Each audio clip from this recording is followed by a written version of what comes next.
You're here. This is the Study Committee on Development Authorities and Downtown Development Authorities. I'm Max Burns, Senator from the 23rd District, and I'll have the privilege of chairing the committee. It's been a while since the committee's met. We had to take a little bit of a break as we got through a little election season, but we're now ready to continue and wrap up the work of the committee. We're going to start with the acknowledgement that Speaker Ralston needs our thoughts and our prayers as he continues to deal with a challenging health situation. And I'm going to ask Senator Rhett if he would open the committee with a prayer and remember Speaker Ralston. Thank you, Mr. Chairman. Thank you, everybody.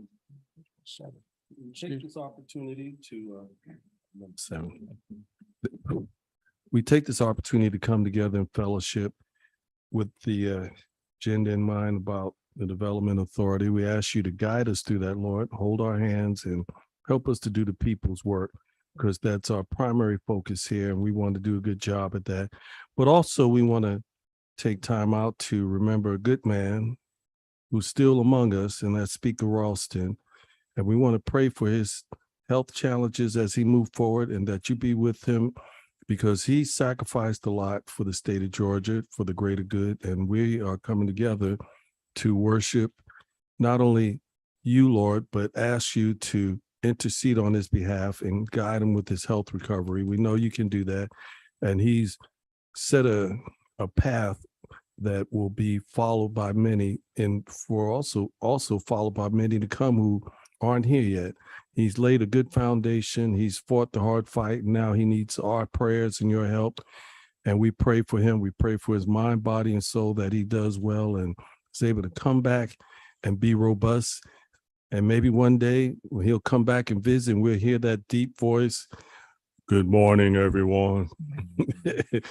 And I say that jokingly, but I say that affectionately. I always knew when they were opening session when he was there. But thank you, Lord. Pray for him and his family. And we ask these things through Christ, our Lord. Amen. Amen. Thank you, Senator Rhett. Okay, we're have a special day today organized by Georgia Economic Development Association. We're here to gather information on really best practices, those things that are done by a number of our development authorities that might be an emulation type guide. So I'm going to start this morning or this afternoon by recognizing Benji Thompson. Benji is the chairman of the Georgia Economic Development Association.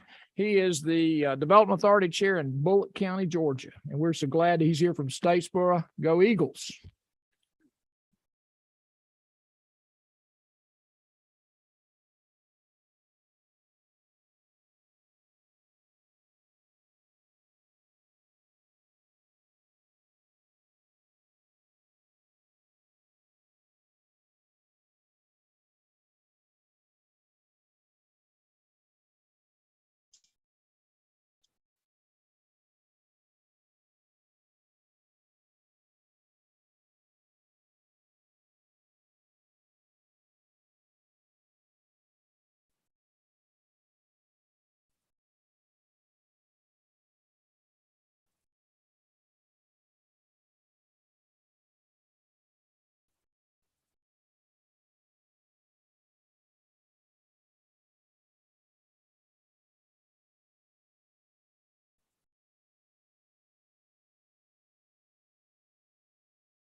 And funding for things like the One Georgia Authority.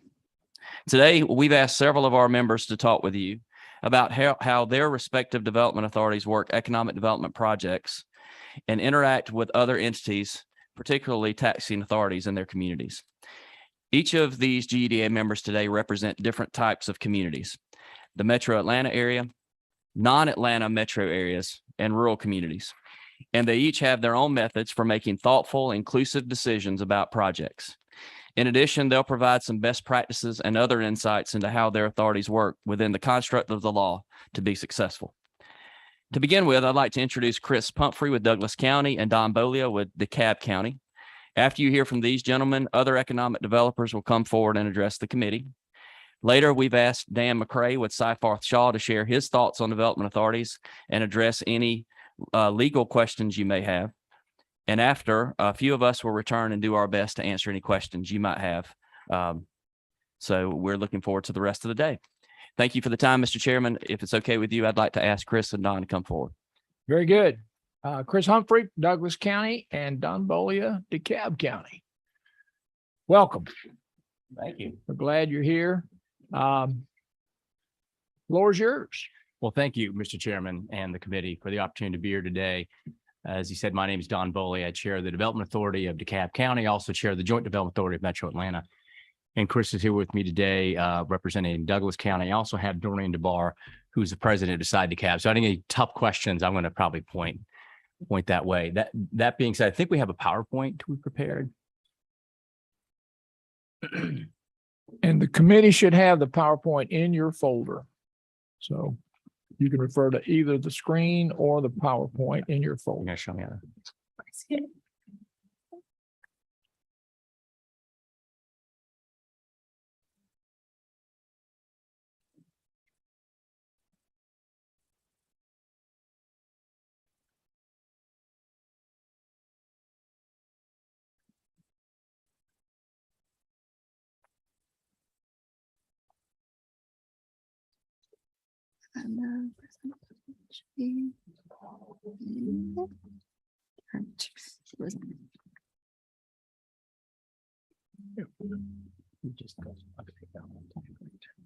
Thank you for that.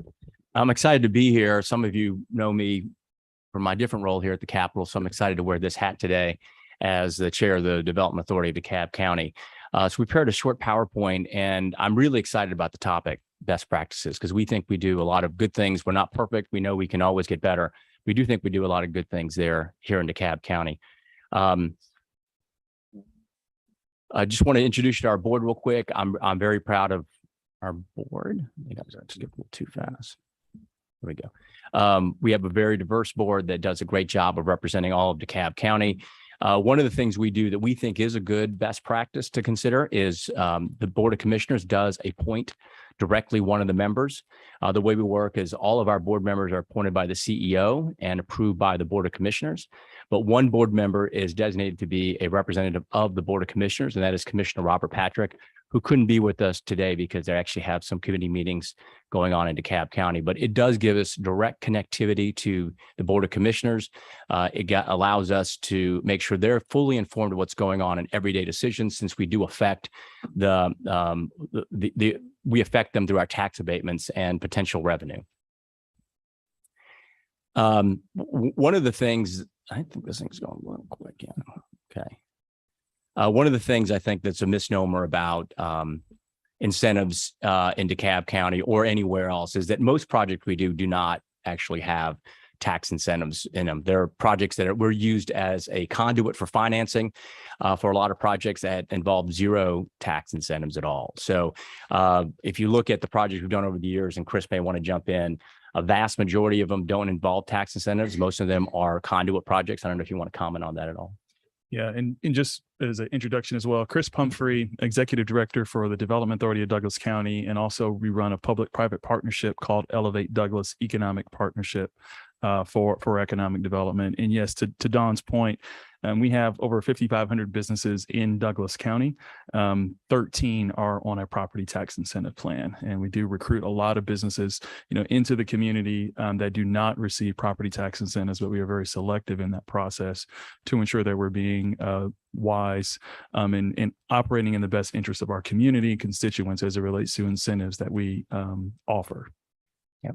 And if you look from this slide, lots of people believe you give the 100% tax abatement. That's actually pretty rare. We almost never do it in DeKalb County, and we almost all development authorities, along with DeKalb, use a pretty standard schedule. And this because it's very legally defensible, the schedule we do.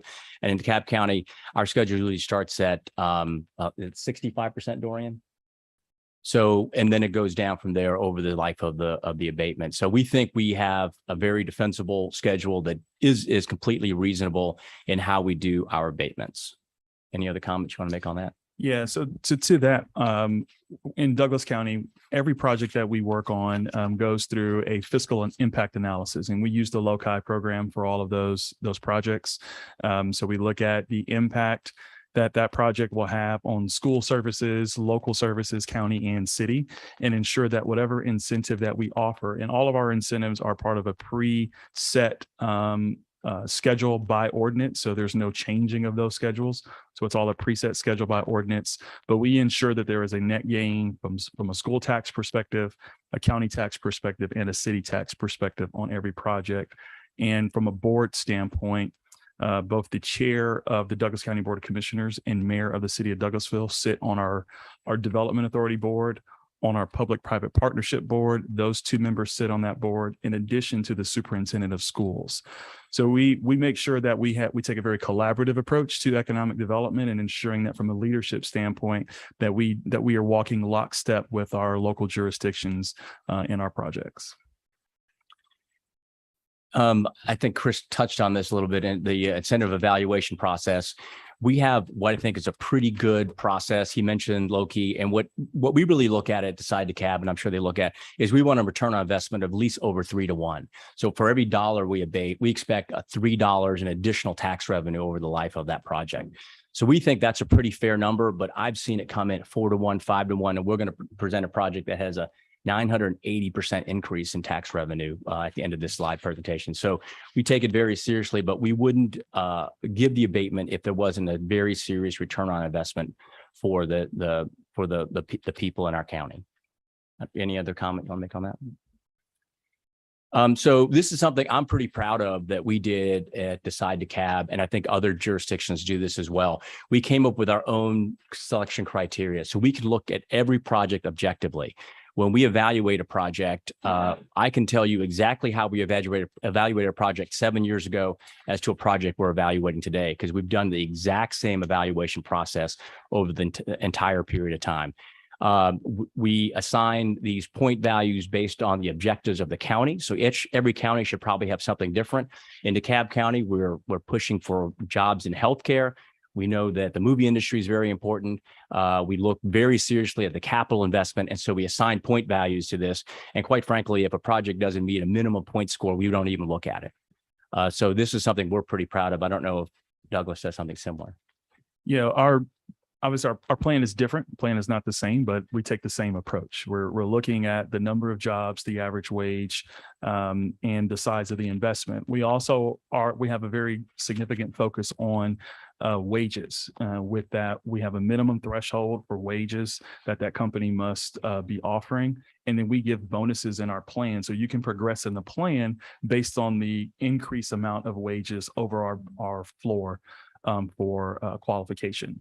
And so that has been something that for our community, which worked, is that we really wanted to drive more quality jobs into the community and not just offer an incentive to any project, that we wanted to focus on quality. And so we ensured that our incentive plan was built around that. So it is a point system. And that point system, as I mentioned earlier, is a preset schedule. And so if you hit these points, this is the schedule that you are eligible for.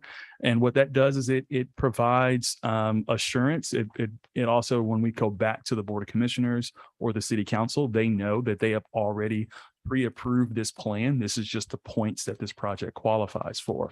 And they also see the loci analysis that we have run on that project as well. So we do have different systems, but all with the same objective, ensuring that we are bringing a net gain, net benefit to grow a sustainable local economy for the jurisdictions we're responsible for. Not only I'll just say is that each county or development authority really ought to have their own evaluation system, because they should determine what's important. So in DeKalb County, we pay for a 5-year strategic plan, and we base this strategic plan. We use the strategic plan, I should say, to base our incentive criteria. So everyone's probably different. I don't know if you can legislate or mandate something like this, but I do think it's a valuable tool. And this is something I touched on earlier. Yes, sir. You were talking about the study. Who paid for that study? Was it the authority or was it the county commission? In the last one, we actually split it 50-50. The authority paid for half of the cost of the study and the county paid for that. So the county was involved in the whole process. Absolutely. And they approved of the schedule that you adopted. Absolutely. Okay, thank you. I alluded to this earlier. Most projects do not include a tax incentive, and in DeKalb County, it's less than 15% of our landed projects. This is just what we've accomplished this year, or roughly this year in DeKalb County. We're very proud of the new jobs, retained jobs, and that's an important part of it too. Is we look at existing businesses and ask how we can help. How can we help you expand? How can we help you grow your footprint? And that's a very important aspect to us. And we've got $2.4 billion in new investment in DeKalb alone.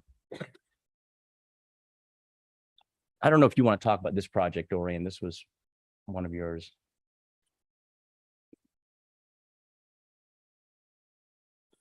Sure, thank you. And good afternoon, Dorian DeBar, President of the DeKalb Development Authority. So this is just one of the projects we like to use these as sort of a case study with respect to why we provide incentives and the change that it affects. So I'll briefly go through this. This is for Trinity at Chamblee Plaza. This is within the city of Chamblee in DeKalb County, obviously. It was an existing shopping plaza constructed in 1960, which contained significant vacancies. I think this can be true for a lot of our communities across the state of Georgia, but through this tool that we have, we were able to turn this long vacant shopping center into what it is now, Publix food and pharmacy, which is vital for the community, brings new jobs, brings new investments and new taxes. So I think the long or the short of it is, this is just one of many examples why this tool works and why it's necessary. And one thing I do want to point out about this is that, as you know, there's been some discussion about county development authorities doing projects within a city jurisdiction. And we take that very seriously. And what we always remind developers that come to us that are looking for incentives, we remind them they still have to get permitting. They still have to get zoning. They have to get all those things through the city that they're doing business with. So we encourage them to bring in the city as early as possible. We actually have, as part of our board policy, a requirement that we notify the city and the school board of projects as soon as we can. In some cases, we're under NDAs and can't do that. But as soon as we're allowed to notify the jurisdictions, we try to bring them in early, because if they can't get zoning, if they can't get permitting, none of this other stuff matters. I don't know if you want to comment on that. Yeah, great example of a project that we had was Switch Data Centers, which I think a lot of you are familiar with that company. Switch bought 85 acres in Douglas County. That was all raw land, was paying $30,000 a year in property taxes. We used our preset property tax incentive plan to provide a real property tax abatement for their development. Layering their incentive plan with their investment on that property at full build out will generate $7 million a year in property taxes while the property tax abatement is in place. And so it's a means of making sure that we're doing proper evaluation, ensuring that we are competitive to recruit business and new businesses and quality jobs into our community.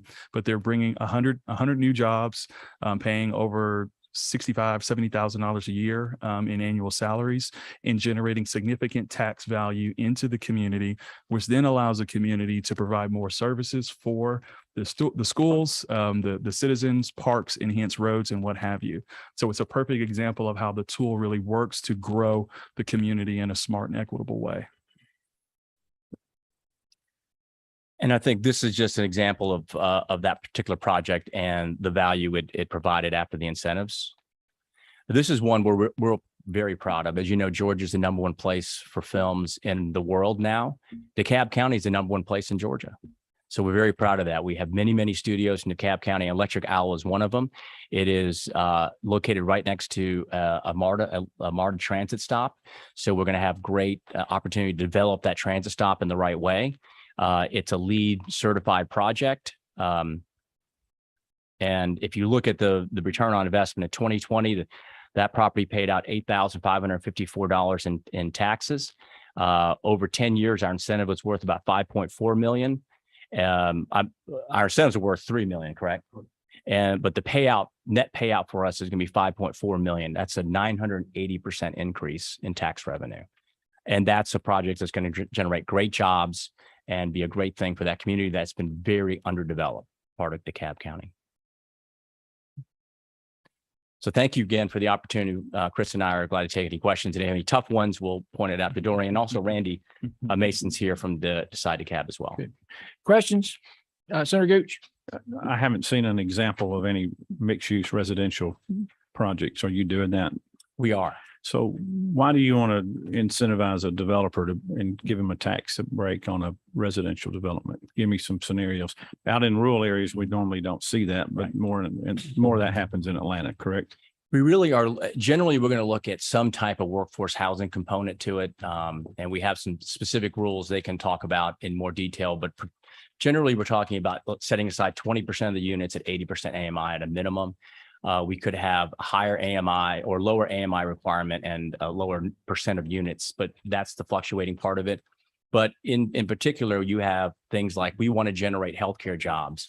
Well, if you look at the corridors around DeKalb County, they can be very expensive to live around where these healthcare jobs are. And we want to be able to allow the folks who work there, whether it's the janitor or whether it's the lowest paid person on staff, have a chance to live close to that community. So it's really a factor of trying to offer that lower entry level affordable housing for those workers. Correct. Okay, thank you.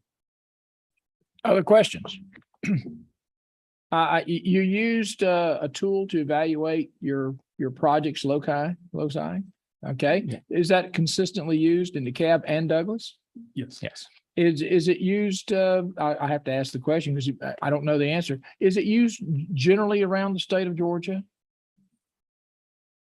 I know there are a number of communities that use them. I'm not really sure, what percentage uses it and what does not. I know there are a number of tools that are out there. The Loci is one. Is that we've one, used. right? Yep. One of those tools. So would you suggest that there's one better tool than another, or just utilize a tool?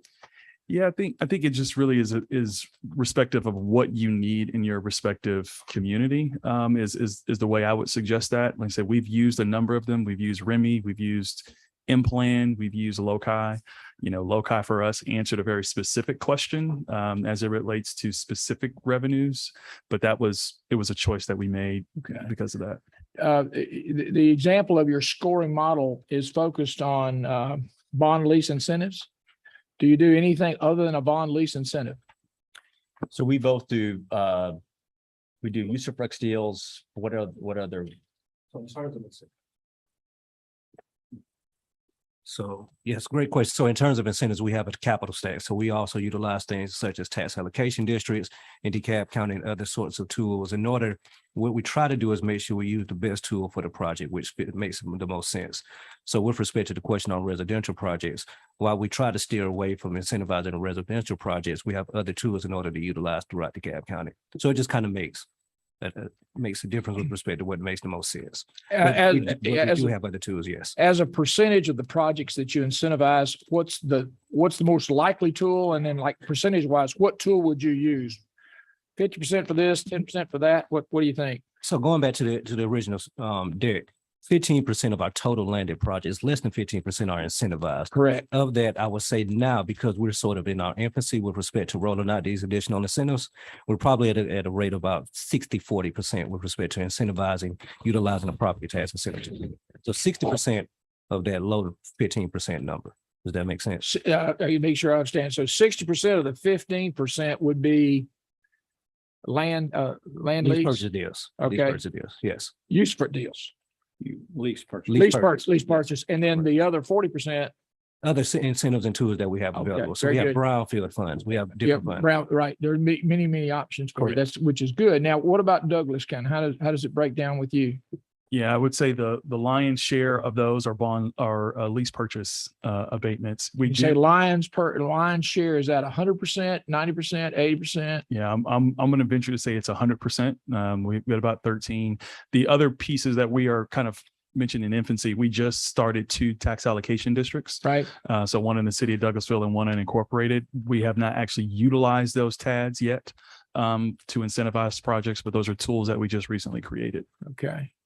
In your input, you shared how your Decide DeKalb is made up. So the executive director appoints members, is that correct? So we have a CEO in DeKalb County. It's elected countywide. So the CEO makes the appointment and the Board of Commissioners approves it. So the CEO of DeKalb County makes the appointment to the Development Authority and the commission approves. Is that correct? Correct.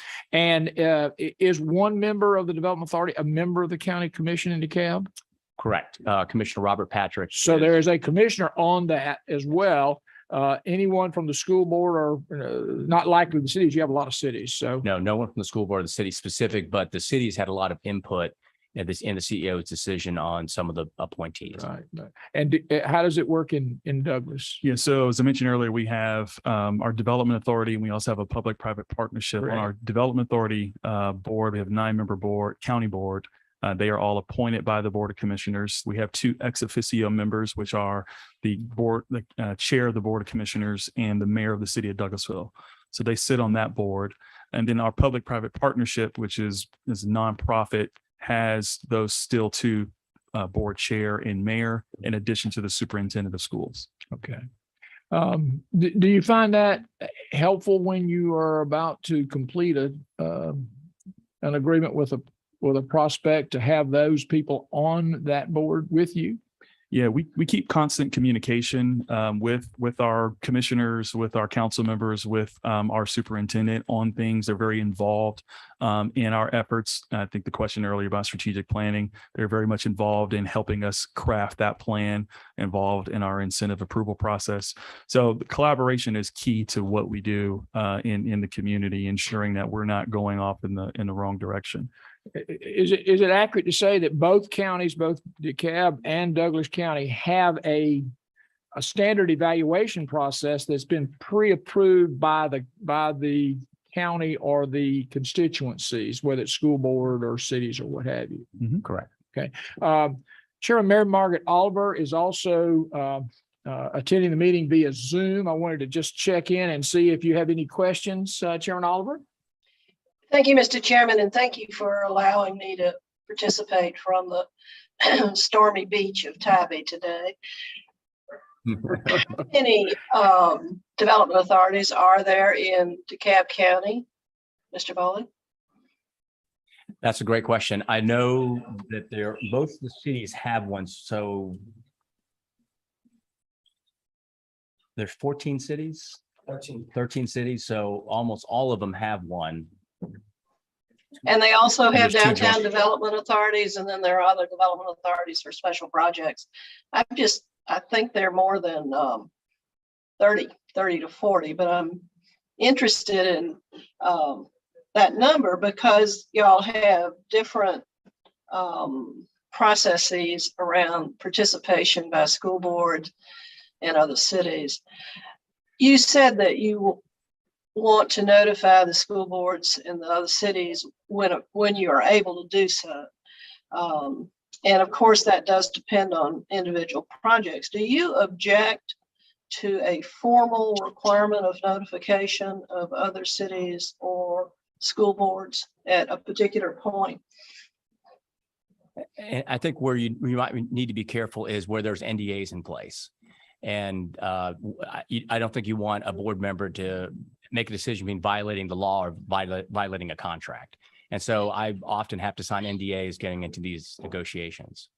And the NDA always has a provision, I think it might, you can confirm for me, of when the negotiation or the result of a negotiation is public. Don't the NDAs cover that in some way?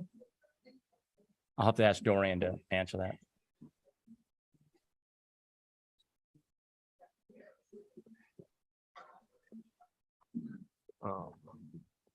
Not usually, but they haven't, not usually, but they have an exception for open records. There's a I provision would say that, just, I'm sorry, I interrupted you. Go ahead. I would say from a process standpoint, we typically do look at posting anything we do before the board well in advance, at least a week before our final vote. So it does become public effectively at that moment. That's my understanding. And that has to become public at some point. And I'm just curious because I get inconsistent information from my colleagues in the House at whether you would object to a formal notification of the school board or the local cities, other impacted entities at such point as your board is making a specific decision. In fact, that's part of our board policy is to do that. So. And would you thereafter object to the school board or any city having standing in a legal proceeding of bond validations? I'll have to refer to Dorian. I know there's some questions about that issue specific, and I know our bound counsel has given us different answers about standing. I don't know if Dorian, if you want to respond. Huh? Yeah, I think that's something we'll have to confer with our legal counsel on if that's an issue or not. But I've heard different things from different bond lawyers on that. Thank you, Mr. Chairman. Thank you, Chairman Oliver. Just a quick follow-up. We're not really sure how many development authorities there are in DeKalb County. That's right. Well, I wasn't 30, that's for sure. I don't know. Are you aware of 15? We know all the cities have one, and we obviously know about the joint development authorities are the active ones. Okay. Typically, there are downtown development authorities, so that's probably what. Right. But I think part of the challenge for the committee, for this committee is candidly, just knowing how many development authorities there are in the state of Georgia. We can't determine how many there are in DeKalb County. Yeah. Story. Thank you for the question. So yes, the DCA actually has a registry of the development authority. I have that list, and I want you to know that I don't have confidence it is accurate or complete. How's that? But I acknowledge the fact, and DCA, by the way, is not physically here, but they are electronically here, and I'm happy for them to correct me. But one of the first things we asked for was an inventory of development authorities. How many development authorities in Douglas County? There are three. Three. County Development Authority, the City Development Authority, and the Downtown Development Authority. So there are three. And Cities. is there any cross-fertilization between those?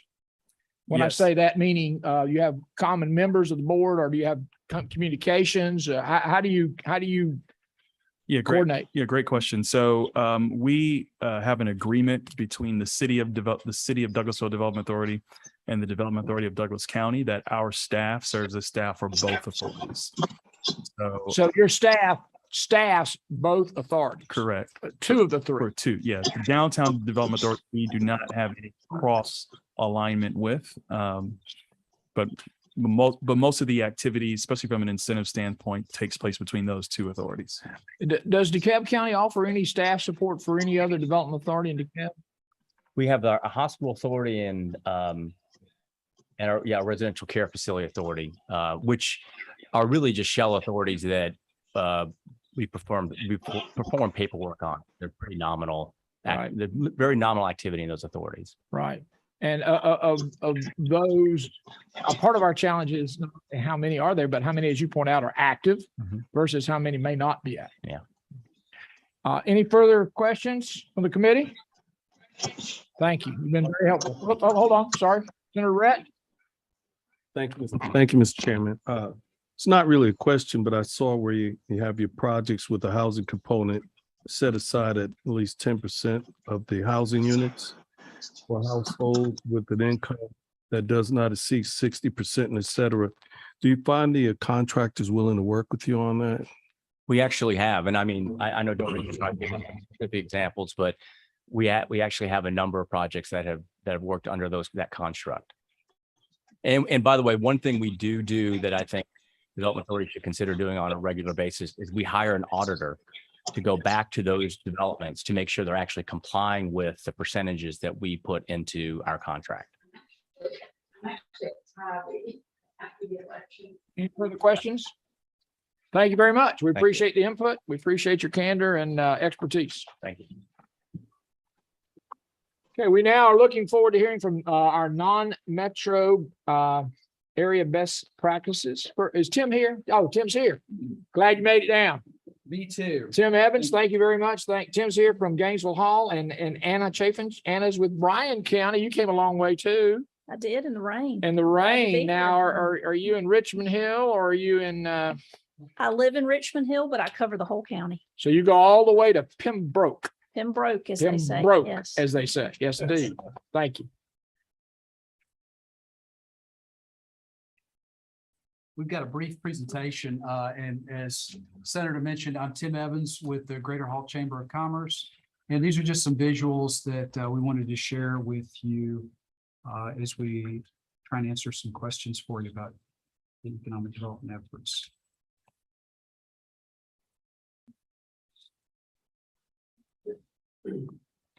That need a little help.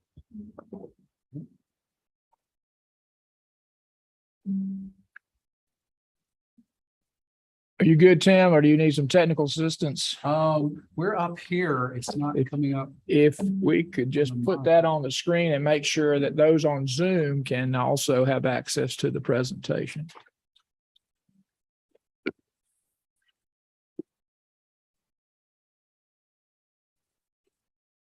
Is there anybody monitoring or managing the Zoom? Okay, Right here. well, while we're, Oh, here we go.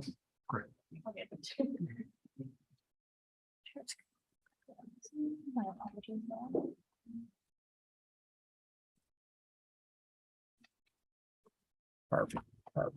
Okay, good. Thank you. great. And by the way, as an introduction too, for me, we're all interested in the process of economic development and incentives. And while we're talking about incentives at the local level and communities for non-metro or metro, we wanted to just be a reminder of why we even discuss incentives, because that has some bearing on the public policy that we use in deciding what's appropriate and when it's appropriate for projects. And I'm with the Greater Hall Chamber of Commerce. I am also the treasurer of the Gainesville Hall County Development Authority. We have multiple entities in economic development in all communities. In our community, we manage the sales and marketing effort as a nonprofit. We get no funding from our development authority, and our development authority gets no funding from the county. Our development authority has no staff, no overhead, no annual expenses. So as a result, we don't have the need to draw development authority fees. So when we look at property tax abatement, we're looking at it as a community, and we try to involve everybody in that process. But I am actually employed by the Greater Hall Chamber of Commerce, 112-year-old nonprofit organization. So you're hearing from different sized communities today, but you're also hearing from different organization types. And as the treasurer of the Gainesville and Hall County Development Authority, I function as an unpaid staff. We have no staff, but I am essentially that role for the authority. Just for clarification, is that unique? Do you know of any other authority in the state that has a similar organizational structure? There are some communities that have their Chamber of Commerce functioning as their economic development effort, and they are also running the day-to-day, as it were, for the Development Authority. For instance, the Forsyth County Chamber, the Columbus Chamber of Commerce, there are some around the state that do that.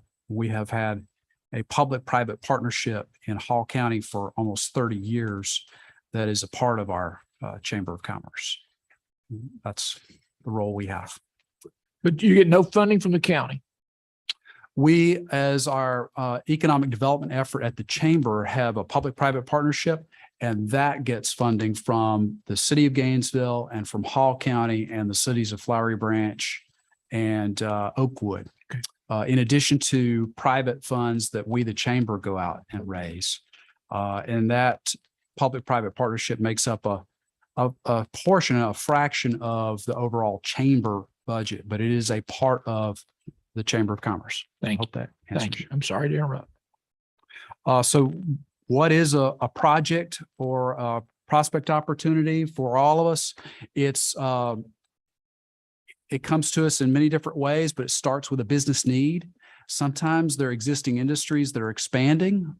There are projects that come to us through site location consultants, commercial real estate professionals, and of course, our statewide economic development partners at the utilities and the Department of Economic Development. But really, the companies drive that process. It's their business need that starts the whole thing. And whenever those projects are considering us as a state or as a community, they're looking at time, money, and risk for their business. Those are the three main factors they boil it down to. There are lots of decision factors, but you can distill it down to time, money, and risk. It is an elimination process. It's frequently called the site selection process, but businesses aren't looking for reasons to add communities in. They're trying to get from a large number down to a finite number. And the quicker that they can do that, the better. They want to get it down to a final few options that have all the key performance criteria for their business. Whatever's driving their business to make it successful, they will use that as their filter to sieve out communities. The site selection factors that businesses use they vary depending on what their business is and how important each one of these is to what they do. But this is an annual survey that's done each year on critical business factors in the site selection process. And these don't change that much from year to year. The availability of workforce has certainly become more important in the last few years. But by the time businesses get to looking at Bryan County as a finalist or Hall County as a finalist, they probably have answered all of the questions about, does this community have the key success criteria? They've got it down to 2 or 3 final locations. And it may involve one in Georgia, one in the Carolinas, one in Alabama. And they're at the point of looking at further down that list. And on this list, tax exemptions is item number 8. It's rarely ever very high in the list. The issue is that by the time they're making the final selection, they've already resolved all of the first 7, 8, 9 items, and they're down to deciding between a final location, sometimes based on incentives at both the state and the local level. And that's where this discussion about local discretionary incentives comes in, and some best practices that we use to consider those. And I know Anna may have a process for this in Bryan County that's similar. We look at first, we have a set of standards that we use for what does and doesn't qualify. And I did bring copies of that. I don't know if that would be of interest to the committee, but it's a super simple 1-page, not even full front and back, of what our policy is. But eligible businesses include business enterprises engaged in manufacturing, processing, headquarters, research and development, life sciences, data processing. This is straight out of the Georgia Best legislation. I use the definition that the state uses for eligibility and tried to focus it in on what interested us. And then eligible businesses can include new and existing businesses. It's very important to us to make sure that what we do is fair to our existing industries and that we consider them, especially since they too can be competitive projects. We set a threshold of at least 10 million in capital investment and require that the average wage be above the average wage for our community, and that they provide or at least offer medical benefits to all their employees. There are a couple of things that we do on every project analysis when we're looking at this issue. We do a cost benefit analysis. We use LOCI, the model that Georgia Tech has developed. It's a fiscal impact analysis to look at the cost benefit. We involve all of our stakeholders, the taxing entities. So before we send out a proposal, we have our superintendents of the school system. If they choose to bring the chair of the board with them, that's fine too. The chairman of the county commission, the mayors of each of the cities, and then the county administrator and the city managers for each of our cities that participate in every one of the discussions to decide what it is that we will propose. In Georgia, we're not really providing a true tax abatement. That's a misnomer. We're really adjusting the valuation. And we're reducing the valuation in an agreement between the development authority and, in our case, the Board of Assessors. And we come to some agreement on what the new valuation will be. Before we send out a proposal on a project, we have it fully vetted by all of those parties, all of those taxing entities. We want their buy-in before we commit to an incentive. And that gives our Board of Assessors reassurance that everybody was involved in the decision before our development authority goes before the Board of Assessors with a pilot agreement, agreeing to some reduced valuation. And then one other thing that is a consideration to us, pilot agreements can be used sometimes to pull side payments out for specific things on a project. And that can be okay as long as all the parties are aware of that. You don't want to rob Peter to pay Paul without Peter knowing about it. And that's to say, you don't want to have some fees that are paid for through the pilot, through a margin in the pilot, without your schools and city and county being aware that there's going to be a side payment pulled from the pilot agreement to do so. We don't do that very often, but it can be done and it can be a part of the entire incentive package along with state incentives, discretionary incentives that are offered. And lastly, I know we have a performance and accountability agreements for jobs and investment that are created. We've matched the state requirement for that on REBA and One Georgia grants, that the company at least meet 80% of the job and investment commitments.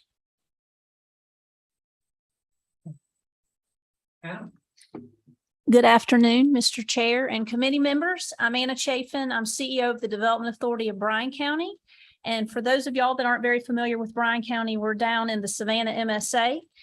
We are the fastest growing county in the state of Georgia per the 2020 census, and we're the 6th fastest growing county in the country. So a lot of residential growth is occurring in Bryan County and the industrial growth is following. We are a statutory authority. We have a 9-person board that is appointed by the county commission. And we currently have a 3-person full-time staff. We're hoping to add 2 new full-time staff members in the near future. But just wanted to spend a couple of minutes of talking about our process and procedures when it comes to incentives. So typically our process is, as a company is interested in incentives, we provide a questionnaire which asks for information about jobs, investment, wages. We take that data from the company, and we also use LOCI. And so we run a fiscal impact analysis, and from that, we provide a recommendation on proposed incentives to our chair and our vice chair, who have been empowered by our board to work with staff to make recommendation letters. So we will provide an offer letter, which is contingent upon approvals by the authorizing bodies at the appropriate time. So our letters are caveated that these are subject to approval. As part of our board currently, and this is just a coincidence, one of the members of the school board is currently a member of the Development Authority, as well as a county commissioner is also on our board. And the county administrator for Bryan County is an ex officio. So he participates in all of our meetings and is in our executive sessions. So typically what we do before we have an agreement or an MOU that's going to come before the approving bodies, we will meet with the county commission to talk about that, to make sure everybody's on the same page. We've also tried to start meeting with the tax assessors board members in advance. And then I do, as a courtesy, have a conversation with our school superintendent prior to an announcement. They are not a party or acknowledging our agreements, but we do have a great relationship with our school board. And so I try to keep the superintendent informed about what is coming up. For instance, we had an announcement this morning that Norma Precision, which is a ammunition manufacturing company that is owned by Beretta Holding. They will be creating 600 jobs in Bryan County and investing over $60 million. And so I had a conversation this morning with our school superintendent before that announcement came out. So we had all our approvals earlier this week, and we believe that we have a great process in place. And I think most of the reason that we do have such a good system is because of the communication that we have amongst our different entities. Thank you. Questions for the committee? Senator Gooch. The announcement you made this morning, Yes, sir. 60 million, what was on that property before the? That's a great question. So that's Development Authority owned property. Right. So there's currently no tax revenue that's being generated off of that property. We did offer a graduated tax abatement as part of the project. And I believe that the estimated revenue to the county and the schools over a 10-year period will be about $2.5 million. And if you didn't offer that tax incentive, that prospect would have gone somewhere else, Correct, I believe so. out of state, most likely. We did compete with South Carolina Right. on this project. It was actually a 3.5-year process. And so we were quite pleased to be able to announce the project today, but it was a competitive process. Gotcha. Thank you. Thank you. In that agreement, was that a bond lease kind of incentive pa- It's a package? leasehold valuation agreement. Leasehold valuation, thank you. Yes, And for 8 years, 10 years? 10 what, years 10 years? graduated. Yes, Okay. sir. Can I Sure, follow up? absolutely. Was there a use of fruct involved in that? No, sir, it's the leasehold valuation method, Okay. but we have used the use of fruct in the past. And just a quick question on that. How do you protect your contractors that do work on those projects? If there's a default in payment, you have lien waivers that all your folks will sign off on with the subs before they're paid, or you familiar with what I'm talking about? I know Tim is, but Yeah, so from my understanding, our bond process is strictly a pass-through in order Right. to convey the tax reduction to the company. And so we have no financial responsibility or if liability. you're the owner of the land, then how do they lien that project if the contractor, subcontractor doesn't get paid? Let's say the HVAC guy doesn't get paid for the work. General contractors hired him to put in the HVAC or plumber. What recourse does he have for that? Calling our friend Dan McCray to come to the microphone. You're on the I spot, knew we Dan. would get to Dan sometime today. You should get a good lawyer. I was waiting for the performance bond and all that, but I didn't know if y'all were, you have that requirement too, then. I was trying to lead the witness, Your Honor. Yeah, yes, sir. Thank you. Overruled. All right. All right. Other questions from the committee? Chairman Oliver, any questions? Mr. Chairman, thank you. I keep hearing conversations about we reach out and we notify the school board in the other cities. And but it's not a specific timetable, it's different for every project. Have you ever had a school board, or what would you do if your school board objected to the development deal you were proposing? We have our approvals before we send a proposal out. So if that were the case, we wouldn't be sending the proposal out. So Would you your object- proposal, you say, excuse me, Madam Chair, so your proposals would not go out until the entities were informed. Is that true? Not just informed, but in agreement. In agreement, thank you. In agreement. All right. Chairman Oliver? That happens to be the law in a number of other states, that the local school system has to agree. But if, would you object to the school board having standing in court to make their case to the judge that the proposal is not appropriate if the development authority, which you would not do, went forward with a proposal the school board objected to? I would defer to our legal advisors here, but I think they can do that now at the bond validation hearing process. There is a Good. bond validation required, and they can intercede if they choose to at either that point or the Board of Assessors. I think the law is a little bit of a mess right there. I don't think we have real clarity on whether a school board member can object as a citizen as opposed to objecting as a school board member. But I think that your response is helpful because it does clarify that I think we have a little bit of a confusion about whether the school board can object.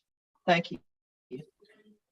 Would Bryan County follow a similar process to Hall, or would yours be slightly different? And if so, how? Our process is different. So legally, my understanding is that the school board does not have to be a party to the agreement or acknowledge the agreement. And so they are not part of our formal process in terms of our MOU. But again, coincidentally, one of the school board members is on our development authority currently. And so he does a good job of keeping his peers on the school board up to speed. And I have regular communication with the school superintendent. As I mentioned, I talked with him this morning prior to the announcement that came out today.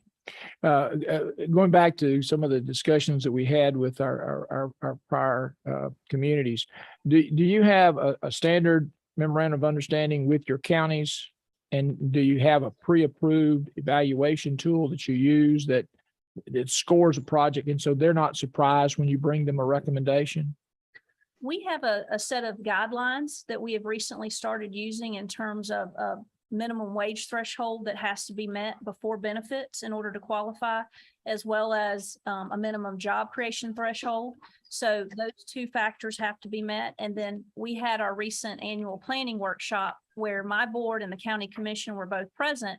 And one of our goals for next year is to hire a consultant to develop a more formal incentives policy. And to answer that question a little differently, we have some of the same requirements. You see that in front of you. Right. But we also do benchmarking of all the pilots that we've reviewed and approved in the past. And it is a linear regression. And we've found that our decisions are largely based on capital investment. The capital investment drives that benefit. And we have a way of looking at that mathematically for a predicted benefit. And we don't have to do that, but it gives us a benchmark and sort of a baseline to evaluate each project. Other questions? Senator Rhett? Thank you, Mr. Chairman. I was just going to say that I know initially when the Development Authority is conducting negotiations with the business, that's pretty much between them. But as it starts to proceed, then the school system and Cobb is brought in for their input, whether they agree or disagree. And I'm assuming y'all have a similar process where you bring the school in to get their thoughts. In our process, we have the superintendents of. And the oh, by the way, I want to say it works very well in Cobb County, by the way. Well, and I feel like it's become more important for us to engage the school systems earlier in the process. Mhm. The school systems are involved in some of the government accounting standards, the GASB 77 requirement. Mhm. So their financial reporting at the end of the year is going to need to include what tax abatements are currently getting benefit that you are reducing the revenue for either school systems or the cities or the counties. So it's become really important to engage them. And we have done this for years. We didn't just start doing this recently. And we didn't have any local legislation or state legislation requiring us to do so. We just feel like it's a best practice to involve those taxing entities and involve them, in our case, even before the proposal goes out. So you do work with them and they are a part of the process. Oh, yeah, they very much are. In fact, it's much easier now that we have Zoom. I'm very thankful for that. I used to have to get 16 people in a room, 16 busy schedules to be able to review a project before a proposal could go out. The clock is ticking on these incentive proposals when companies are making their final selections. And sometimes we were eliminated because we couldn't do that fast enough. Zoom makes it a lot easier, though. Are you, any questions, Senator Rhett? You're good. Thank you. Just informationally, you have 9 members on your board, is that correct? Yes, sir. In Bryan County, and Mr. Evans, you have, Our Development Authority has 9 members. What we call the Investment Assistance Committee, which is the group of city and county officials and the school superintendents, we have 16 members of that committee. and in that committee structure, what is the turnover, the transition, or is it stable? Or how long would a member likely average service time be? For the Development Authority board members, they're typically rolling off after 4 years. Do they roll off, or do they reappoint, or how is that handled? In our case, they roll off and they have to be off for, I think, 2 years, and then they can come back on again. Okay. Bryan County? They can be reappointed. Let's say the end of their 4-year term comes and they can ask for reappointment. And that's done by the county commission? That's done by the county What commission. what is the typical reappointment rate? More than 50%. More than 80%? Possibly. I'd have to check that. Be interesting to know. Yes, sir. I can check into that for you. Thank you. Any further questions? Thank you. We appreciate your Thank you. input. We're now moving on, which I appreciate. The clock is ticking, but we're making great progress. Thank you. Only 6 minutes back. That's not bad. We're now going to look at rural economic development authorities and their best practices. We're welcoming Jason Dunn here from Fitzgerald, Georgia, Ben Hill County. I ran into Jason at a little event down in, actually Ray or Rex or somewhere out in the middle of. Alcohol, lax. There's lax. Yeah, It was lax. right. I didn't know there was a lax, and there is. But we were down there a few weeks ago, and it's good to see Missy. It was there was a hill. We're on a hill. I couldn't Yeah. find the hill. Fine hill. Jason, could not find that hill. South Georgia. It said there was a hill. I never found it. It's a South Georgia hill, which, That's right. doesn't go up very far.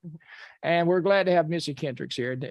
I've known Tim Evans and worked with Tim for years and years and years, and I've known Missy and worked with Missy for a decade or more too. So we're glad you're here. Please share with us your perspective on how development authorities work in your world.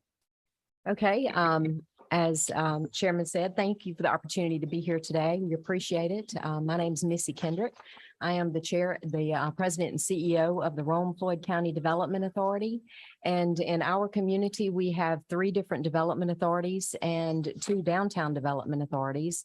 And I and my staff serve as the staff for all of all except the downtown development authorities. We serve as staff for all of the industrial development authorities. All of our authorities own land and actively engage in the process of economic development. We have a 7-member board. We are a constitutional authority, and 4 of our members are constitutional members, which are made up of the chair of the county commission, the mayor of the city of Rome, the chair of the Chamber of Commerce, and the chair of our existing industry association. And then those 4 members appoint the other 3 members, the other 3 at-large members from the community. Those at-large members serve 3-year terms each, and then they can be reappointed if those 4 constitutional members so choose to reappoint them. Our process when it comes to economic development is pretty standard along with the other development authorities who have spoken here today. We have a schedule that we adhere to. We have minimum investment amounts. We have minimum job numbers. We have minimum wage levels. We require that benefits be offered, not that the company pay for those benefits, but that those benefits be offered. And then we do a fiscal impact analysis, also use LOCI to evaluate a process, to evaluate an incentive and evaluate the project. But before we make a recommendation to our board for an incentive package on a project, we get the sign off by our city manager, our county manager, and the superintendent of our school system. So like Tim, we actually have a conversation with our school board and the superintendent of schools before we make a recommendation to our board for an incentive package. And then that is voted on there. So they're aware of the process before any decisions are made, before any announcement is made. They're involved in the process. But I would also like to kind of bring a perspective, not just of the community that I work in now, but of the other communities that I've worked in over my career. I've been working in economic development for about almost 30 years now, and have worked in communities that range in size from 18,000 countywide up to where we are now at 100,000 people. And in every community, we've done it differently. And the only constant in all of the communities that I've worked in is that the local leadership are the ones who made the decision about what was important to them, whether jobs were more important than capital investment, or capital investment was more important than jobs, or whether to them economic development actually meant tourism. It didn't mean abatements or the purchase of land, or whether or not there was land even available for industrial development. So from that perspective, I want to encourage this committee to continue to allow each community to have their voice and have their own definition of what economic development is to them and what they value and where they place their time and their resources, because resources are few and far between in a lot of rural communities, and they don't always have the money to go out and purchase property. And so I wanted to bring that additional perspective to the table to make sure that you understand that in every community, and as you've heard here, it is slightly done differently. But in all of the communities that I've worked in, we have included the school board. Some actually had seats on the board Some were part of a committee to evaluate projects. It's just done differently in each community. I'll bring it back around to Rome. What we do after we have a project that qualifies and receives tax abatements or incentives from our community, we have an annual evaluation meeting where we bring in the school boards. We have 2 school systems in Rome. So we bring in the school superintendents from both school systems, and we have the tax assessor and the tax commissioner and our county and the city, and of course, our development authority. And we evaluate each one of the projects that are under an incentive program with us, and we evaluate their progress. Are they meeting their goals? Are they doing what they said that they were going to do in our community? And thankfully, so far, all of our projects have been since we've been there. So, but we just let them know that that's part of the evaluation process, that we will hold them to the performance and accountability standards that we have set at the beginning of the process. If they were not meeting those performance expectations, how do you handle that? We have clawback procedures. So you have clawback procedures, and you then withdraw some of the support that you had provided. Is that true? They would have to pay back the incentives that they had received. And that's contractually agreed to? Yes. Thank you. Good. And once again, I'm Jason Dunn. I appreciate y'all having me here today. And I'm the Economic Development Director, or the Director of the Fitzgerald and Ben Hill County Development Authority. I have been for 7 years. As a side note, I also serve as the board chairman for our College and Career Academy. So I have a vested interest in our education system. In Fitzgerald and Ben Hill County, we are the last 5 to 7 years. Our priority has been to grow the existing companies that we have. Unfortunately, we are not under the spotlight for companies moving into the state. There's some tough competition out there, and we got a ways to go to compete with some of the counties that we've heard from today. But that plan of growing our existing industries was community driven. The community came together, about 100 members of the community, and that's what they tasked me with 7 years ago.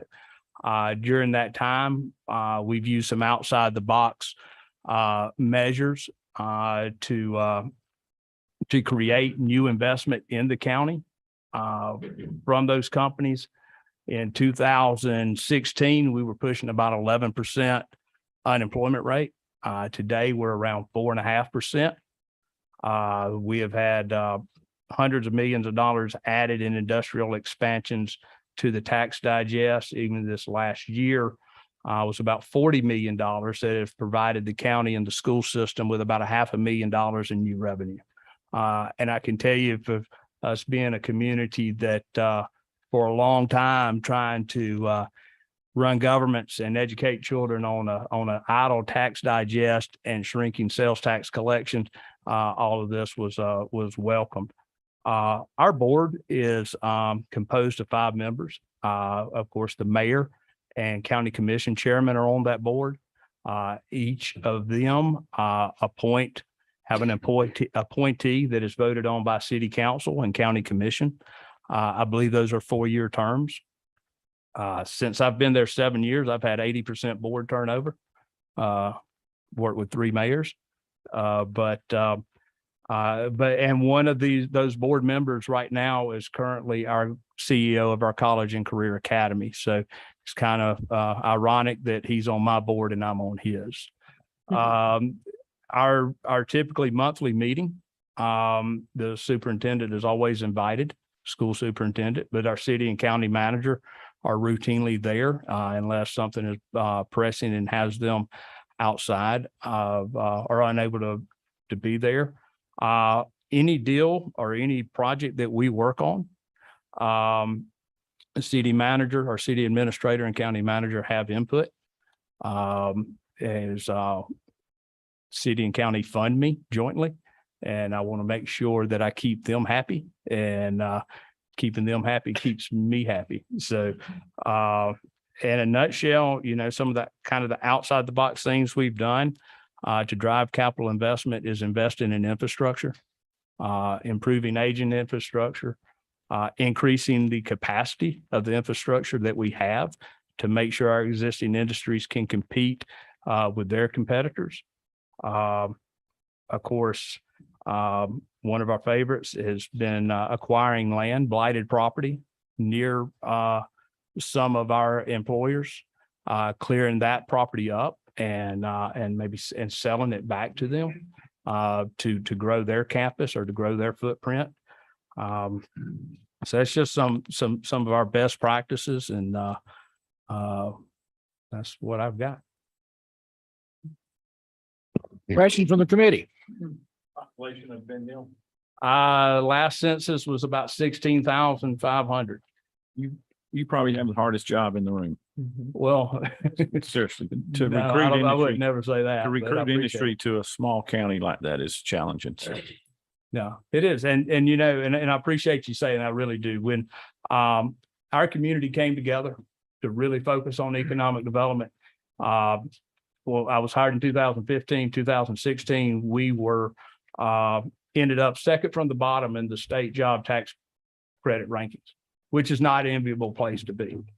And we're up to about 6 from the bottom now. So if you didn't, yeah, we headed out. We're just trying to get out of the get out of the bottom. if you didn't have these tools that the state has approved for you, how would you get industry in your I county? would tell you what, and I firmly believe this. If our development authority haven't done what we've done over the last 7 years, Ben Hill County would be dead. Right. We might be treading water now, which that's a long ways from where we were, because there would be no private developer doing it. That's correct. Thank you. Yes, sir. Other questions from the committee? So basically, working through the development authority, it gives you, makes you competitive with bringing other businesses into the area. I think so. It keeps us competitive. It keeps us relevant. Because the companies that are investing in Fitzgerald, Ben Hill County don't have to invest there. And there's other communities across this country knocking on their door. So our job is to keep them happy. Well, maybe next time you come here, you'll be 6 notches further up than this. Maybe so. Hey, if I am, I'll let you know. Okay. Certainly. Jason, do you have a spec building? No, sir. You don't. We have looked at it. Well, I take that back. We did not build a new spec building. We had an opportunity 4 years ago with a company. This was one of our rare recruiting victories that was in Central Florida, was interested in moving into South Georgia. And our development authority was able to purchase a building and lease it back to them. And that was community supported. Good. And we're making about a 10% return on the lease. Chairman Oliver? No questions? Thank you. Give us just help us understand when you're growing existing industry, what's the best case scenario and the least common denominator? So if it's jobs, if your Right. focus is on job creation as opposed to capital investment, and that's the question, is your focus on capital investment or job creation or something else? 7 years ago, it was more job creation. Now it's capital investment. And literally, I'm going to make this as simple sounding as I can. 7 years ago, I went around company to company in Fitzgerald when I was first hired and said, look, our development authority has 250 acres of land. We've got about $1.5 million. What can we do to help you? And Their response was? Their response was one great victory you had was sell us some land at a reasonable price. And we did. Right. And that was it. And they invested in And they that invested. property. And a lot of it was built, with our priorities and our objectives, it was building relationships. It's like, hey, we need some warehousing. All right. Well, we're putting in a new park. We've got a private investor that'll build these warehouses for you so that the community doesn't have to. These commercial warehouses? Yes, or- they're industrial, logistics type warehouses. Couple 100,000 square feet. If I recall correctly, you're not on an interstate highway, are you? No, sir. And You how can far help us are you move it. from the closest interstate? 25 miles, Okay, 2 red lights. 2 red lights. There aren't many red lights in South That's Georgia, right. folks. I know it. That's right. We count we count things differently down there. That's exactly right. So, again, smallest project to greatest victory. Yep. Quantify that. Our smallest projects have been, the company that we bought a building for and leased it back to. We're a very credit worthy company, had very successful practice in Central Florida. They were only bringing maybe $1.5 million in equipment. We're going to hire 15, 20 people. But they're doing everything they said they were going to do. They haven't missed a rent payment and aren't going to. We have another great win for us last year with a company that started in Fitzgerald about 10 years ago. They make a therapeutic food that's saving lives around the world. Talking about infrastructure, the infrastructure that we had would not provide the water pressure they needed for a new 50,000 square foot warehouse. The fire suppression system needs a lot of volume. The answer to that was the community investing $350,000 in a new water tank and pump. The Development Authority owns that. That new building they built is producing about $20,000 in new property tax revenue that goes to city, county, and the school. It does not come to the Development Authority. But last year, they announced that they're going to invest about $40 million in the state of Georgia, about 30 of it being in Fitzgerald. The other 15 is probably going to go somewhere around Savannah or Bryan County. So, that 350,000 is paying a lot of dividends for us. 15 or 20 jobs in rural Georgia is a lot. Yeah. It makes a difference. Compare that with Rome and Floyd County. The majority of our successes over the last few years have all been existing industries with expansions. We, like Jason, we have a very strong existing industry program. And so over the last 3 years, we've had over 800 million in capital investment made by our existing industries and over 700 new jobs announced by our existing industries in Rome and Floyd County, which landed us on the number 8 in the country for communities our size in economic development in 2020. Probably our smallest announcement over the last few years was about an $18 million expansion. And again, it was 20 jobs, and our largest has been a Ball Corporation expansion where they built their facility to manufacture their aluminum cup. Perhaps a bit of a sensitive question, but in rural Georgia, there's a lot of solar out there. How do you feel about solar as a quote unquote economic development project? Well, it's too hilly where you're at. Yeah. Well, they still It ain't try. hilly where They you're at. still try. They still try. Senator Burr, and I think it goes back to the community's priorities. Solar is not a priority for us. Our utility authority right now is kind of long on utilities. They have more supply than they do demand. I'm not saying that we would heavily incentivize a solar project, because we've never had the opportunity to incentivize a large one. Personally, I would look at it hard as like, how much is this going to add to the tax digest? Because we know it's not going to add to the job. But, I do think there are some in the state that are supporting some big job creators. And that's very important. So, and some of these companies like that now are like, hey, we want the clean energy. But for Ben Hill County, we've got one little 5-acre solar array that we worked hand in hand with our EMC. They bought land from us. There were no property tax incentives. They got a discount on the land.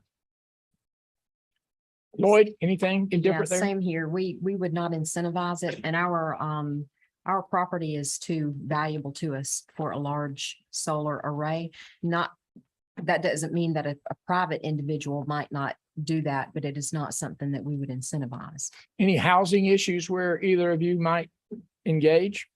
You're going to wake up my county commissioner sitting back there for that question, Senator Burns. Yeah, we have some housing issues.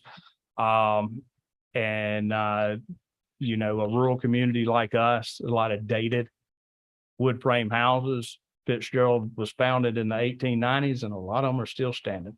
and a lot of them are still people living in.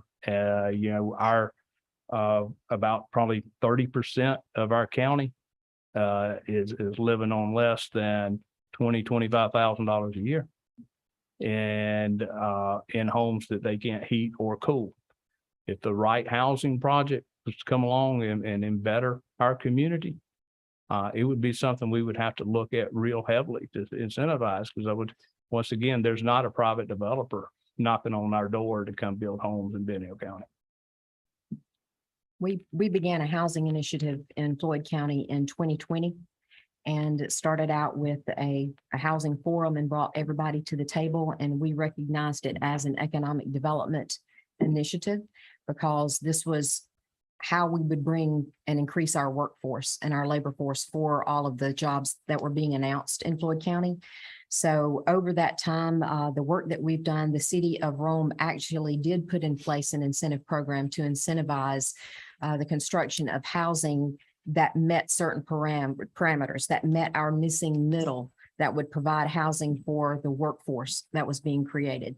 For the same reasons, we had a lot of very expensive housing and we had some less expensive housing. And so we were missing that middle section of housing. So that's what we incentivized. And we did it inside the city of Rome. And in the last couple of years, since 2020, we now have over 4,000 housing units that are permitted inside the city limits of Rome. Was that So- through the Downtown Development Authority? Was that through the Development Authority of Floyd County? It was not through either. It Either. was a city housing committee. that- Okay, that we so it all was sat not a on. part of the Development Authority per se. It didn't go through our authority. We were just part of that initiative. So, but the city incentivized that project. Yes, they did. Thank you. Any other questions? Thank you. We appreciate thank your y'all. input. Thank you. Well, now we get to gain some insights from the master. Dan McRae is with us. He kicked us off about what? 6-8 weeks ago? It's been a while. Seems like yesterday. It's just like yesterday.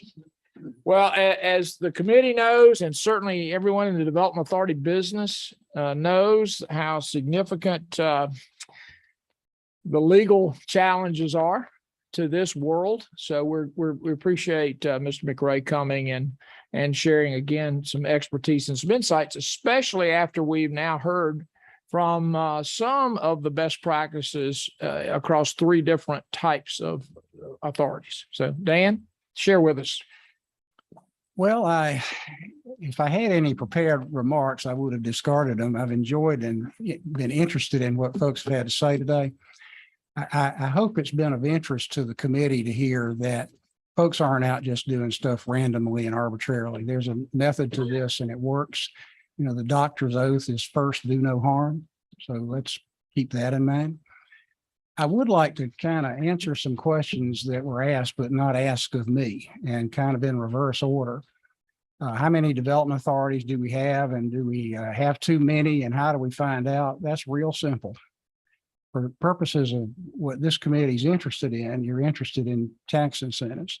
In Georgia, that takes the issuance of a bond. In Georgia, a development authority cannot issue a bond unless it's registered and in good standing with DCA. You've got your list. Those are the authorities that you need to be concerned about. LOCI, the Development Authority of Cobb County, which I have the pleasure to represent, has done a study of the available fiscal impact and fiscal economic benefit studies that are available. LOCI is one of them. There are about 5 other. We have competed those and decided that LOCI is the best because it is the most local. Those are you back up to higher altitudes like RIMS 2 that Chris mentioned. That uses regional information. M-Plan, you can get down a lower level. But if you want to know the impact on the economics in your community of this project net of the incentives, LOCI is the one to do it. And I represent a lot of authorities. I'm blessed. Most of them use LOCI, and I think those that don't, it's because they have projects too infrequently to need to worry about it. A word about the roles of different public bodies. again, I hope it's been beneficial to hear how hard these development authorities work to get economic development, economic growth, and that we look at it, you know, it's not like a quiz show when you win a prize and there's some big numbers out there. It's net benefit that our folks are concerned with. And that's the governmental mission of development authorities. The Constitution charges development authorities with that sort of thing, net benefit to the community. The way our Constitution works, if there were no development authorities, there would be no incentives of this kind anyway, property tax incentives. I can tell you that Georgia's process and incentives are the envy of Alabama and South Carolina. One of my partners represented a large aluminum manufacturer that just put $1 gazillion, and I think they ended up in Alabama, but I'm not 100% sure. We didn't have a site here in Georgia. And what he kept hearing was, well, how do you do it in Georgia? How do you do it in Georgia? We've got something special here that works. And it is a local incentive. It is a local incentive that the local folks are involved in. Going back to the questions that were asked earlier, if you take that incentive away, what do you got? Well, in a lot of places, you got nothing. And that you need to have something. In terms of the process, there's enormous transparency. And I think from the first meeting with this committee, that was not known in what development authorities do. You know, the bonds are validated in court. There's nothing more open than a court proceeding. Those are preceded by 2 public advertisements. What development authorities are doing is on their agenda, which has to be posted before the meeting publicly. The meetings are open. If you're a school board member or a John Doe, you can go to every development authority meeting you want to, knock yourself out. We're glad to see you.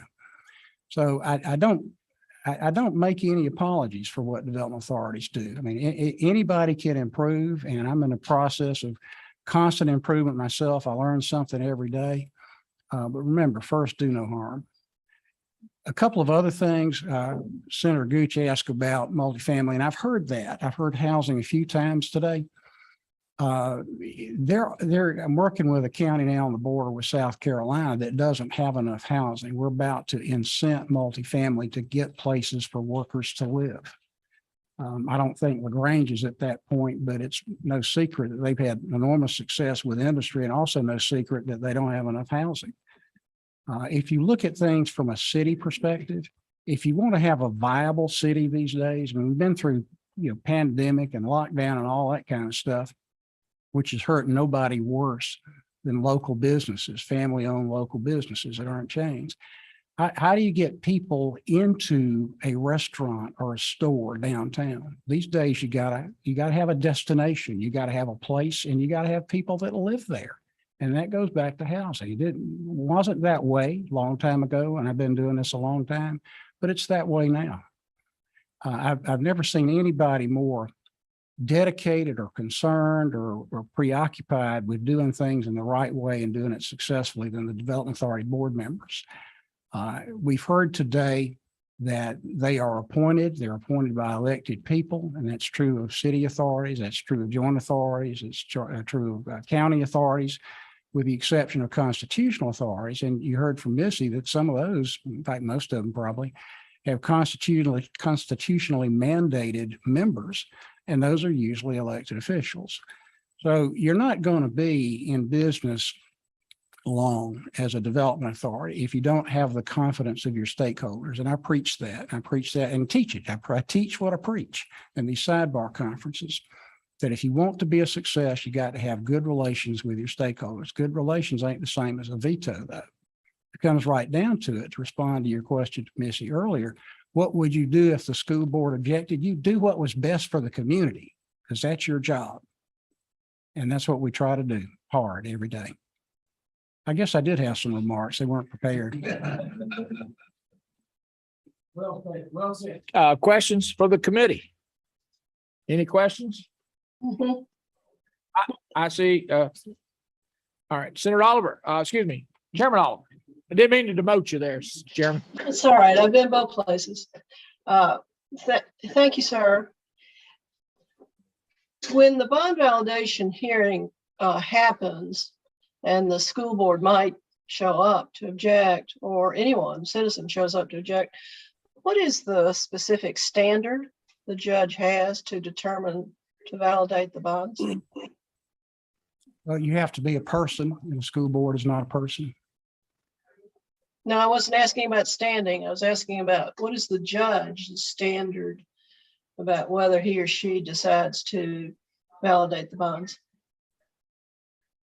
I'm not following the question. Do you mean what are the requirements for somebody to intervene? What's the legal standard by which the judge decides that the bond should be validated? There are any number of standards: conformity with the law, sound, feasible, and reasonable. I mean, there's quite a rigorous amount of examination that you go through, and all of that has to be properly presented, and it is. Part of Is it that is the statutory? MOU. Second. Yes, the revenue bond law specifies what has to be validated in court and what the process is. Is that standard statute? I think you're the expert on this, and I'm way not the expert. But I think that the process is statutory, but I don't think that it's clear to me that the judge has a legal standard by which the judge grants it. And that's an issue right now in some of the bond validation hearings that are going forward. I strongly disagree with that. I strongly disagree with that. Superior Court judges have a set of laws. Some are statutory, some is case law that they have to follow. If they deviate from that, either party can appeal, and it'll go to the Court of Appeals and the Supreme Court. And I can tell you, those courts are not confused about whether or not they're standards. They enforce those standards. Well, the conflict that we're seeing is about standing and about the standards. And that's what I'm trying to drill down and understand both those provisions. Thank you very much. Any other questions from the committee? I agree with you. Development authorities don't act in a random way or in a sporadic way. My question is, do they operate in a consistent way? We have 159 counties and 517 cities. Which one of them is doing it right? Good question. The answer is all of them are. Really? Because they're doing what's right for their community. Now, they're not perfect. Nobody is. They might do something that they wish they'd done a different way, and they'll learn from that. And if they don't learn from that, then they'll get replaced when it's reappointment time. But I don't think that you can mandate that every development authority in the state of Georgia do the same thing in the same way and be successful, because there's nothing more local than economic development. They have like Cobb County again. I'm proud of our process. And it involves, we go to the school board and meet with them and present the project. We apply to the assessor. I mean, I did a diagram of that, a flow chart, and it's enough to discourage a company from wanting to do it because there's a lot of steps, but that's what works.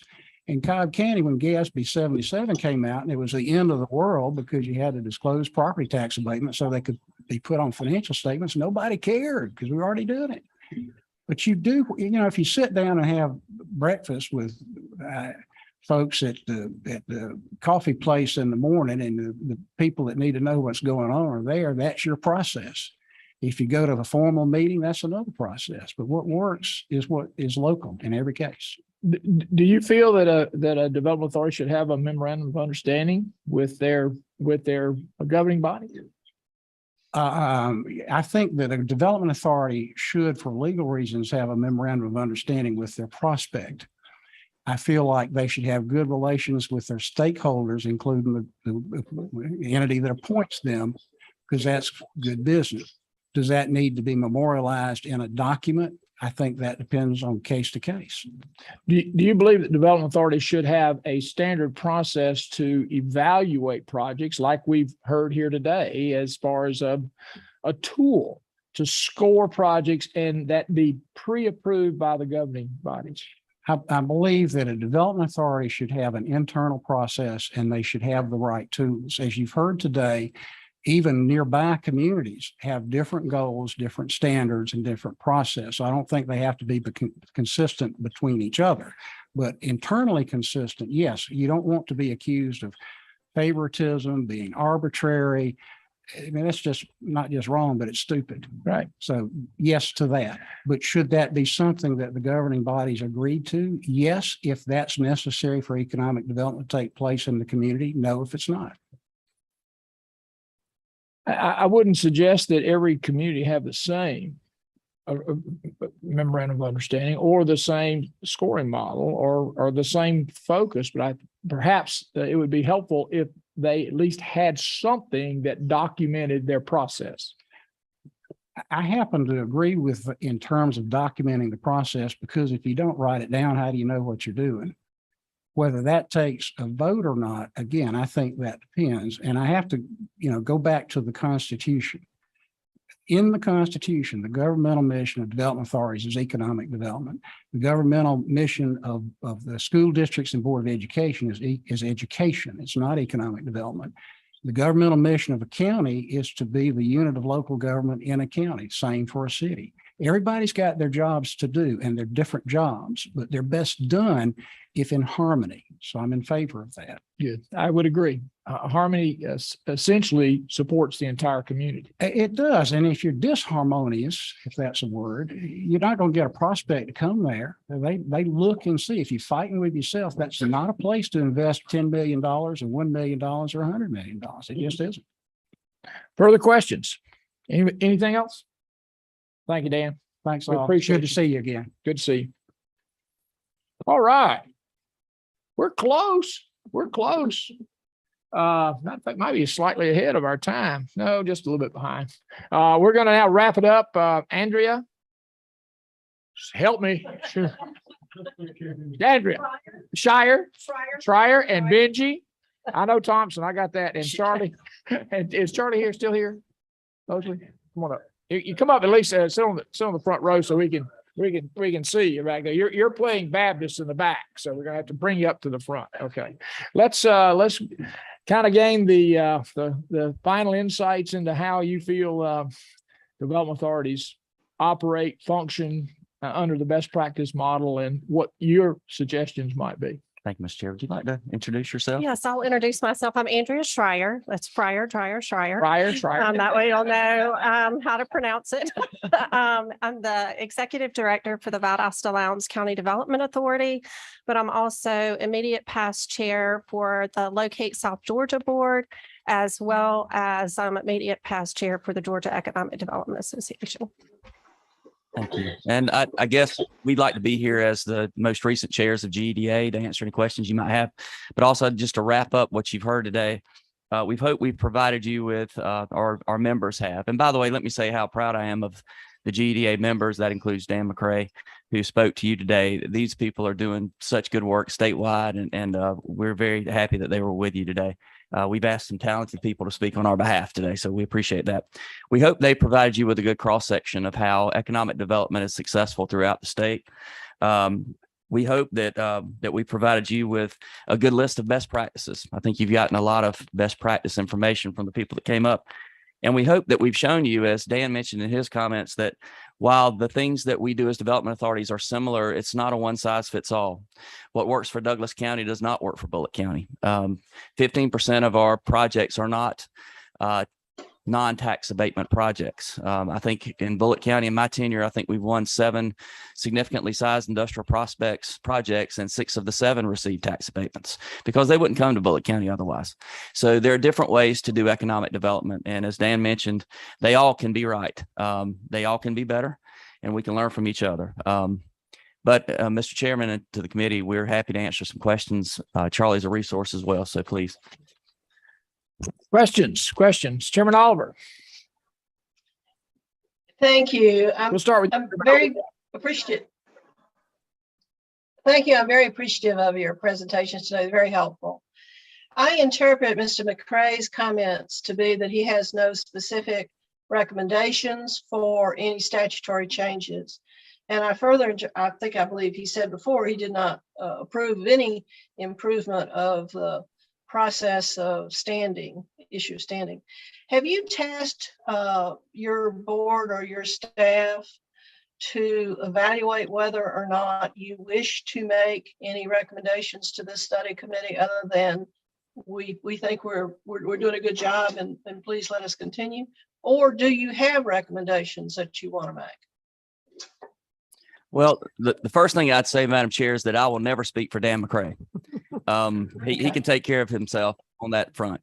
What I'll also say is that, as you know, you and I have had multiple conversations in the past couple of sessions about GEDA's position on some of the legislation that you've sponsored. And we've made fairly clear what we think we would support and what we could not support. So, and we'll be glad to restate that if necessary. One of the things that Chairman Burns asked us to do as part of what I think the committee's work was going to be ultimately is to provide some best practice information to the committee. And we feel like we've done a good job of that today in the testimony, and we'll be glad to provide more best practice information in whatever we can do to help this committee. I agree. You've made very good presentations on best practice. I'm just curious whether you're recommending that we do anything after the General Assembly other than let y'all continue in your current roles. Well, Madam Chair, we are the #1 state for doing business, so I think what we're doing is doing pretty well. Now, on the other hand, as in our conversations, we've talked about things like standing and we've talked about disclosure, and some of your legislation, for example, suggested that per diems were an issue, and we agreed with you. We agreed that that was an issue and we supported that. You included in your legislation the possibility of using the Ethics Commission for issues with board members. And while we saw some issues with that, we agreed to support that and not get in your way. And that was fine. But in terms of the others, we think there might be some unintended consequences for some of those things. Several times points have been made today that for example, on the standing issue, citizens are allowed to attend bond validation proceedings and they can testify. And while a school board member can't go in and say, I can testify because I'm a school board member, she can go in there and say, I'm a citizen of Bullitt County and I don't like this deal because it hurts the school board. So I don't know that some of the things that have been considered are necessary at this point in time. And you don't have any, I wasn't talking about my legislation or thoughts in the past. You don't have any other suggestions you wish to make to the chairman or to the committee? Not specific to the legislation, no, ma'am. Thank you. Address the issue of Frank. So we require that throughout the state, all Development Authority board members have to attend 2 different types of Economic Development Authority training, and that is mandatory. So we make sure that all of ours do that and repeat those Development Authority training sessions as required. We also encourage them to do Dan's sidebar sessions as well. So yes, we do. And how do you ensure that that's done? So I have a very good executive assistant in my office who keeps a spreadsheet, and I have one board member that's been active on my board for a while. So he has repeatedly gone through those training, and she knows exactly how long and when that happens. What's the average tenure? So recently it's been, well, actually, let me start with this. Our board term is 5 years. So when they are appointed by the city and the county, they serve 5 years and they're eligible to be reappointed as long as they are interested. My longest serving board member currently right now is on 20 years. 20 years. As you look at your board makeup, part of what we've heard today, especially from the best practice perspective, is we're seeing inclusion in best practice. I think one of the questions in my mind, at least, is the consistency of that across several hundred. We can argue about how many, but several hundred development authorities. Do we have an inclusive strategy of board participation? Do you have a recommendation? You have a suggestion? An observation? Well, my understanding is that it is required of Development Authority board members to go through training. You can't serve on a Development Authority board unless you go through Yeah, it. but not looking at training. We're looking at how board members are selected or appointed or reappointed, and to get the inclusiveness that we've seen pretty much consistently in these 6. Now, we've seen 6 out of hundreds. Well, go ahead. My first comment to that, Mr. Chair, is when people ask me what I would like to have in a board member, and I always get the question, my immediate response is I'd like someone with no personal agenda who puts the community first, and frankly is not easily manipulated by the county commissioners. That might have been a little too honest of a statement, but it's true. We won't record it or anything, and I won't share it with Bullock County. But part of the reason why, and I've told my commissioners in Bullock County, I'm not scared of that. But part of the reason why is because development authorities exist in order to give the county commission a tool that they don't have for themselves. So we need to be able to do things outside of the influence of the county commissioners from time to time. We're never outside of the influence because they appoint our board members. So those are my two inclusiveness criteria: is do you put the community first? And do you have the ability to make independent decisions? At that point in time, I don't disagree. I think that there needs to be some way to be more inclusive, some way to make sure that your board membership is energetic enough and knows enough about the business situation wherever you are. But I can tell you this too, and I think this applies to all kinds of positions in government, including legislative positions. If you have somebody on a board that knows what she's doing, let's keep her on there for as long as you can, and take advantage of that. Transparency. Address the issue of transparency from GEDA and from a local board's perspective. She's throwing it to you, Andrea's Dan. asking me to be transparent. No, it's again, from the standpoint of, as Dan pointed out, your meetings are open. Right. Your agendas are posted. You have a bond validation hearing at the end of the day. The average Joe citizen out there in Bullock County, when do they become knowledgeable about what's happening? They usually get excited when something happens they didn't like. Sure. Yes, they But- do. And coming from Valdosta, Lowndes County, I can say we do have some vocal citizens that live in our community. And if it is a project that they are not supportive of, they definitely come out in droves and let us know. So I've had board meetings where I've been picketed. I've had people play Chariots of Fire outside during my board meeting. So we are, so there's quite a bit of transparency. It happens here it too, is, by the way. I yes. just I want you to mean, know, it's you know, not and immune. It doesn't stop in Well, that's Lowndes right, and County. It's your full right to do that. And for, I think as economic developers, it is our responsibility to listen, but to also, prior to getting to that point, is understanding the projects that our communities want to see. And that's being good communicators amongst ourselves and our leadership. That's making sure that we're talking to community leaders, talking to our elected officials, talking to the school board, and including them in what our economic development strategy is from the beginning, so that we're not recruiting. You know, I'm not saying this against anybody, you know, in a rural community may like this, but, you know, a chicken processing plant is not something that, you know, Valdosta Lowndes County wants to see, but that may be a really good project next door to me in a more rural community. But I understand that ahead of time when I begin working those projects. We've kind of gotten some good best practice operating recommendations or practices that are currently there. How do those find their way into the hundreds of development authorities that we have in Georgia? Well, speaking on behalf of GDA and our membership, we get together all the time and talk about these things among ourselves, you know, just like other professional associations might. So we share those best practices among the professionals that practice those things. We have the required training that our board members go through. Dan McRae is one of those teachers of best practices. So we take advantage of that for board training. Carl Vinson Institute does it as well. So we share these best practices among ourselves.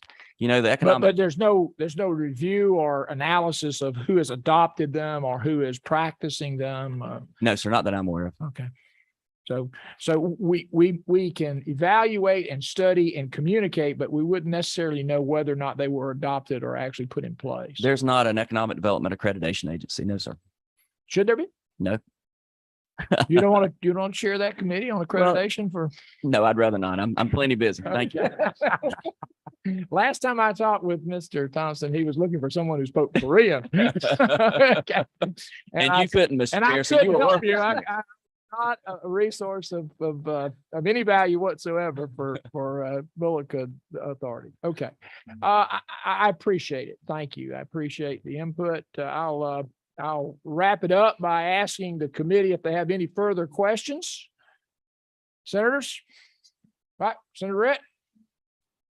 So basically, it sounds like the training pretty much takes care of the need to keep people up to par, which probably for the most part means you don't see any need for any uniform legislation addressing it because it's working fine, just the way it is. I mean, from the Georgia Economic Development Association, we make sure to, and Benji's been proactive in this, and we have a lot of other development authority executives who have been proactive in this, and that's working with GMA and ACCG on their standards for education or training for economic development. So we do have those inputs and helping to review and then trying to encourage them to let practicing economic developers come and speak at those training sessions so that they understand what it is to work a project and how difficult it can be and the different strategies that go in for supporting that project. I agree, Senator Redd. I think that the training requirements for Development Authority board members does a really good job of preparing those members to serve on the authorities. To Andrea's point, we've had internal conversations about trying to make the training that's available for our board members to be a little more robust relative to counties and cities. But we also have talked about making the county and city training a little more robust related to us. You know, one of the first things I say to my county manager and my county commissioners is that economic development is just a small part of what you have to worry about every day. But because of that, I think that some county commissioners don't know as much about economic development as we wish they would. We know how busy they are, but we'd like for them to get a little bit more of an economic developer's perspective on the work that we do. So we're having conversations as much as we can with that. Further questions or comments? Thank you. Thank you, Mr. Chairman. Appreciate your input. From the Chairman Oliver, anything? Yes, sir. Chairman Oliver, you good? Okay. From a standpoint of committee administration, we are scheduled to hold basically our last major public hearing here on the 17th. That's a week from today. I'll take the committee's input. Would you prefer that in the morning or prefer that in the afternoon, 10 o'clock in the morning or 2 in the afternoon? Any preferences? Late afternoon, 2 o'clock, 3 o'clock? 2 o'clock. 2 o'clock, because it could get late after 2 o'clock. All right. But let me say at that meeting, we will welcome public input into this process. We've heard from cities, from counties, from school boards, from GEDA. And now what I want to make sure everyone understands is we will accept public input on the 17th of November at 2 p.m. in this room. And then we'll begin the process of trying to codify what we've learned through this process. I'll ask the committee, if you would, to share with me your suggestions that might go into a committee report. We'll begin crafting that after the next meeting, but I'm happy to take input on the 17th.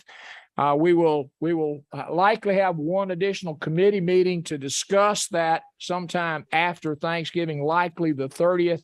I appreciate the Lieutenant Governor who has granted us an extension on our time deadline. Originally, our time deadline was December the 1st. He has acknowledged that because of some delays in operationally conducting these types of meetings, we can have till the end of December, but my goal is December the 10th. We'll have everything ready and complete. We'll likely have an electronic meeting on the 10th among the committee just to review the report and get it ready to be submitted to the Lieutenant Governor. Any further comments or questions or input or challenges? Thank you. Thank you all for your time and your expertise and for enlightening us. Have a great day. Meeting is adjourned.